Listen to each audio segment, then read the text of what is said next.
What up, fam? How's it going in your parts? How's your neck of the woods? I gotta tell you guys, I've been watching a lot of like housing market updates and stuff, and they're saying it's about to turn. Like, it's changing. The landscape is changing. So I'm excited for that. I wanted to buy another house after I had purchased one in 2020 and then sold it. Wasn't my idea to sell, but I would love to buy another house. However, the housing market is just piles of trash right now. So, I mean, you have to make, this is the number I heard this morning on Michael Bordenaro's video. He said, you need to make $117,000 a year to be able to finance a house. So, sounds like I'll be needing an FHA loan. Sorry, I'm in the car. I hear a lot of noise out here.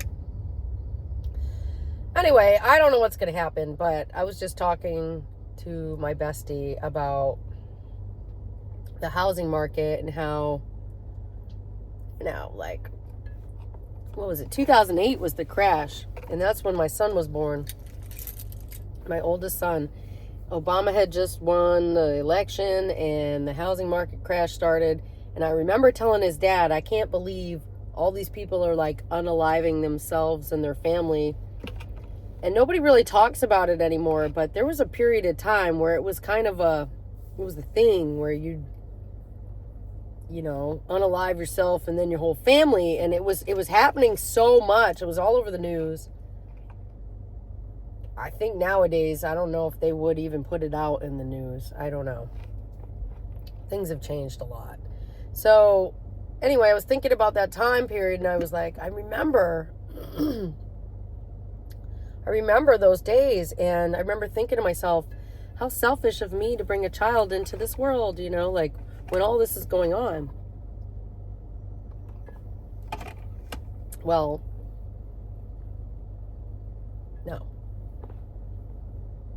No, I'm not selfish for bringing a child in this world, and my child is awesome. He's amazing. He could be, the world's savior. Who knows? Who knows? My son is very unassuming. You never know what could happen with him. You never know with that kid. Anyway, I have full trust in him and his capabilities, but I don't know what he's going to do with his life. I think any parent might feel the same. I don't know.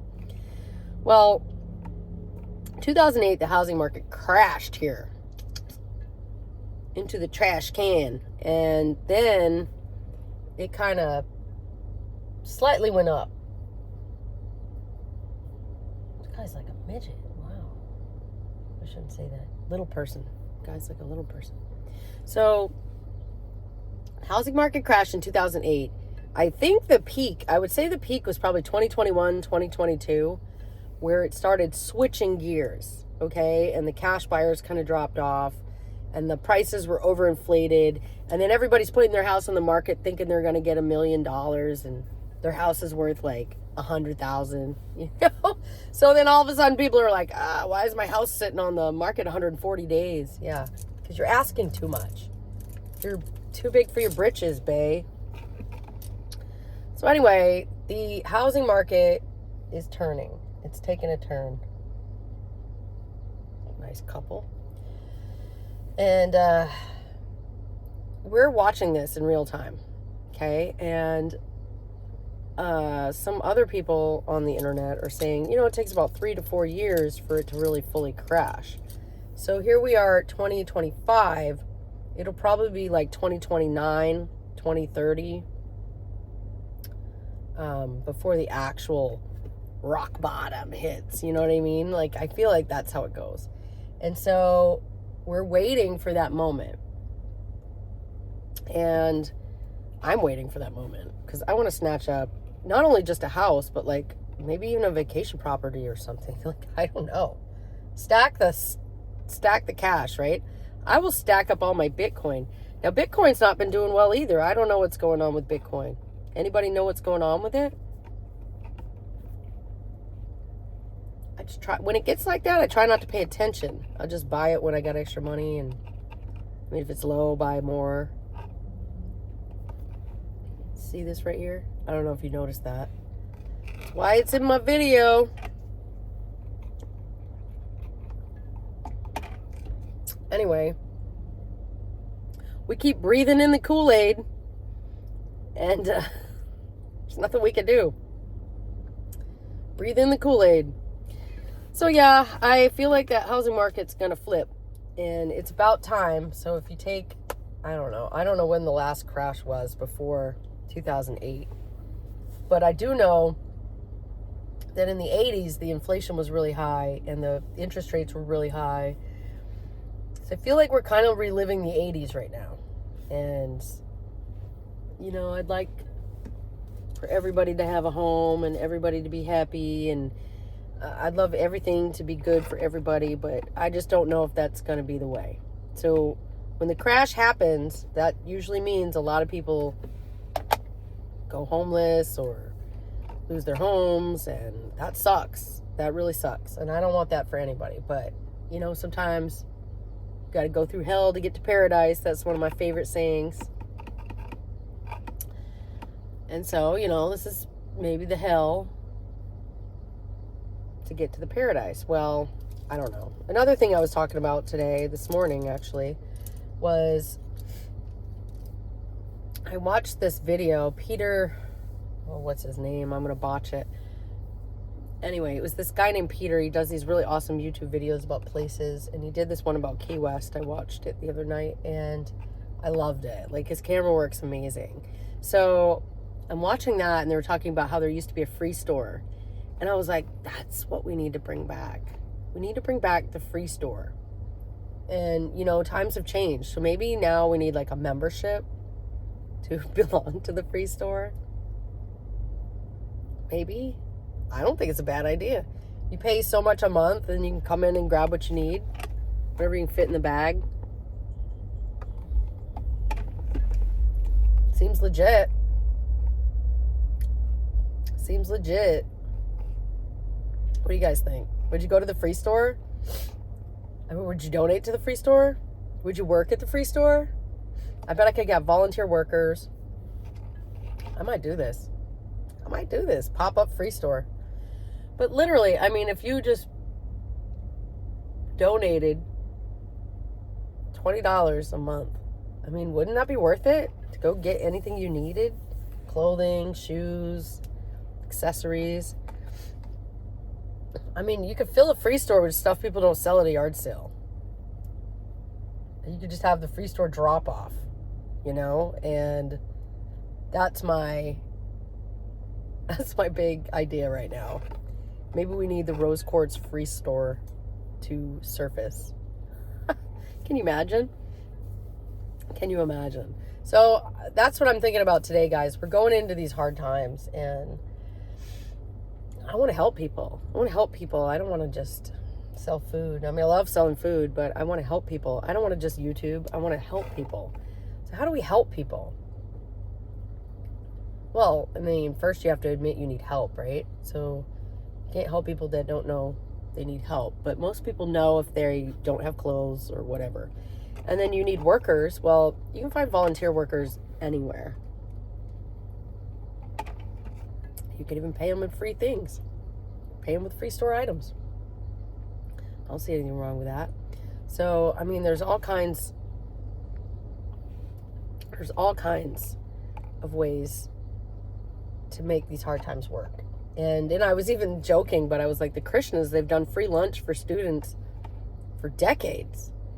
Maybe they'd like to get in on this, right? They could do a little Krishna lunch for free. I don't know. I think it's a great idea. I mean, would you be in on my free store idea? You want to come work it? Would you do a pop-up in your own neighborhood? Would you shop it?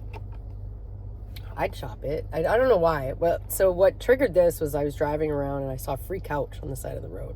And I was like, oh man, that's a nice couch. And then I'm like, why am I so excited about a couch on the side of the road? Because it's free. And it could be amazing. And so that's why the free store gets you excited, right? Because you're like, it's all free. I gotta go look, right? Just saying, guys, it's got potential. I think you gotta pay the membership to be in the free store. I think it's golden. I think we gotta do this. I'm gonna do this. And then, yeah, my bestie's like, well, isn't that what Goodwill does? And I say, yeah, but they don't charge you a monthly fee and nothing's free. Also, people have been complaining about the prices in there. That ain't right. Why would you have a store for low-income people and then they're complaining about the prices? Don't let them complain about the prices. Adjust your prices. Like, why is Goodwill trying to make a profit anyway? What is going on? Is it that paying the workers costs more? And it used to be Goodwill, they had, their workers were like what you call special, right? So different types. And I don't know if they follow that anymore. And I know they pay their managers pretty well, but they'll shit can them in a heartbeat. I work right next to one, so I hear all the deets. Well, anyway, I think they're paying their people too much. And you know why they have to? Because people like Publix will pay autistics to bag groceries and they give them stock options. So why would you want to work at Goodwill, right? If you could go to Publix and have stock options and be taken care of, have a nice, beautiful break room, it doesn't smell. Goodwill, you could smell it a mile away. It smells worse than the free store. Anyway, just something I was thinking about. I don't know if there'd be any traction with it. Like, I could do a pop-up, see what happened. But I like the idea of a free store. I love the idea of it. I want to do it. I want to do it really bad. So, yeah. I don't know. Maybe I need a grant. I need a government grant. I need someone to work for me and get me that government grant. And then you'll get your cut. And then we'll make the free store a thing. Because I'm telling you, I remember there was a free store when I was a kid. And I just thought it was the best thing ever. Let's go to the free store. It doesn't exist anymore. And if it did, I mean, even the dollar store doesn't charge $1 anymore. All the prices went up. So the free store can't be free. But you can still call it the free store. And everything in it could be free. You just need to be a member. I don't think there's anything wrong with that. I would join. Would you join?